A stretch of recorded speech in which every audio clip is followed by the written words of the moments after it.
All right, let's talk about Scrum Master interviews. You know, there's always that one question, the one that seems simple on the surface, but your answer, it tells the interviewer everything they need to know about how you lead, how you coach. It can totally make or break your chances. So today, that's exactly what we're going to do. We're going to deconstruct that one critical question. So, here's our game plan. We'll kick things off with the question itself. Then, we're going to really dive into what self organization even means and what your job as a Scrum Master is in all this. After that, I'll walk you through the STAR method. It's a great tool for building your answer. And we'll wrap up by talking about the real end game here, the ultimate goal. Sound good? Let's jump in. Okay, first up, the critical question. And really, we need to get to the heart of why this one is such a big deal. It's more than just a question, it's a test, no matter if you're a seasoned pro or just starting out. So here it is, the big one. Tell me about a time your Scrum team was not self organizing. What did you do as a Scrum Master? You see, this isn't just them asking for a little story. Nope. This is a wide open invitation for you to show them you don't just know the agile principles, you know how to actually bring them to life. And this is probably the most important thing to get your head around. This question, it's not about failure, it's about leadership. The interviewer doesn't care that your team struggled. What they really want to know is, are you a servant leader? Can you coach? Can you empower a team to actually grow?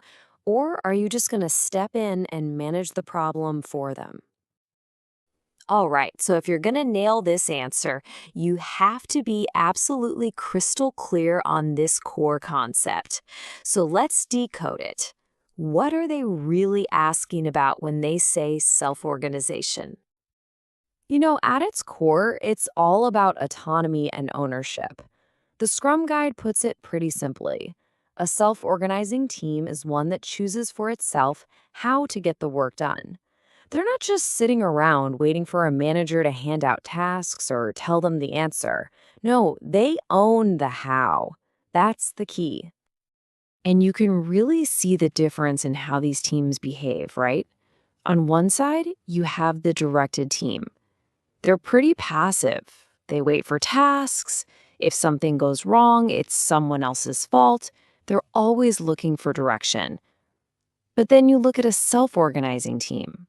Totally different vibe. They're proactive. They pull work. They own their outcomes, good and bad, as a group. And they work together to figure things out. Which brings us to your role in all this. You're not just a bystander here. The way you approach your job as a Scrum Master, well, it's probably the biggest single factor that determines if a team ever gets to be truly self-organizing.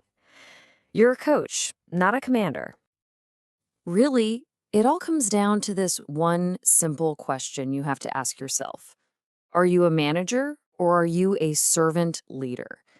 Do you see your job as telling people what to do, or is it to serve the team so they can figure it out for themselves?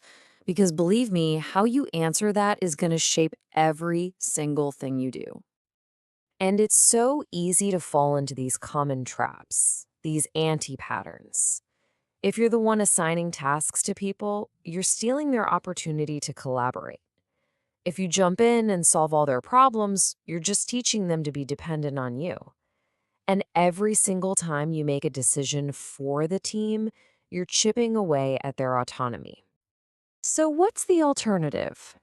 It's what we call the enabling stance. Instead of giving them the answers, you ask really good, powerful questions. Instead of fixing their problems, you clear the roadblocks that are in their way so they can fix them. Your job is to create that collaborative space and guide them without ever commanding them. Okay, so we've got the mindset down, we know the right approach. But how do you actually package all of this into a great story for that interview? Well, there's a fantastic framework for this, and it's called STAR. It's super simple.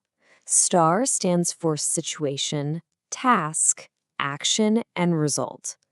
If you use the structure, I promise your answer will be focused, it'll make sense, and it will be a powerful way to show what you can do. First up, S is for situation. You've got to set the scene. Be clear. Be concise. What was actually happening? What were the symptoms you could see? You could say something like, during our sprint planning, the whole team would just stare at the senior dev, waiting for him to hand out tasks. Or maybe, in our daily scrums, everyone just reported their status directly to me, not to each other. Next is T for task.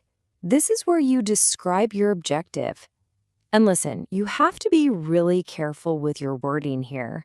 Your task was not to make the team self-organizing. That's not your job. Your task was to foster an environment where the team could learn to become self-organizing. See the difference? It's subtle, but it is absolutely critical. Okay, now for the main event. A for action. This is the heart of your story. What did you actually do? This is where you show off that enabling stance we talked about. So what was it? Did you run a workshop on creating team agreements? Did you coach them on how to swarm on a story together? Did you step back and ask a question like, okay, team, how do we want to tackle this, instead of just giving them the answer? And finally, R for results. You gotta close the loop. What was the outcome? What changed? And the best results aren't about velocity going up, they're about behavior changing. So you could say, over the next few sprints, I saw team members starting to pull tasks from the board on their own. Or maybe the daily scrum totally transformed into a real plan-in session for the team. Oh, and don't forget to mention what you learned as a coach in the process. That's a great touch. Okay, let's pull back for a second and look at the bigger picture here. Because at the end of the day, this isn't just about acing an interview question. It's about the fundamental goal of being a Scrum Master. I love this quote. It says, "A great Scrum Master works to make themselves progressively less necessary to the team." I mean, that just captures it perfectly, doesn't it? Your goal isn't to be the hero who swoops in and saves the day. Your real job is to build a team that is so strong, so capable, so self-sufficient that they honestly don't really need you around anymore. So let's do a quick recap. What are the key takeaways here? First, remember the question is really about your leadership, not about a team's failure. Second, your role is to be a coach, never a commander. Third, use that STAR method to tell a killer story.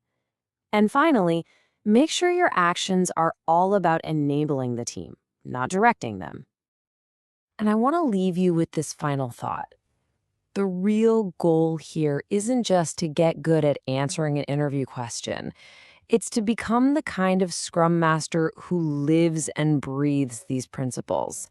The kind of leader who, through expert coaching and guidance, builds a team that's so good, they just don't need you to intervene anymore. Now that is what success really looks like.